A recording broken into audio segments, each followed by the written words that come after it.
Hi everyone, Melissa here from Creative Memories Home Office. And today I am here to show you something that you have been waiting for.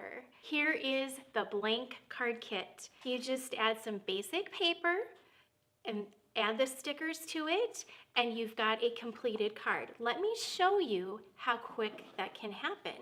So we have a blank card that is pre-scored. We are going to add here a piece of paper that measures 3.5 by 4.5. There's a couple of pieces here that are made to look like tape. So we'll go ahead and just kind of run it over the corners, and then we can add a title to the card.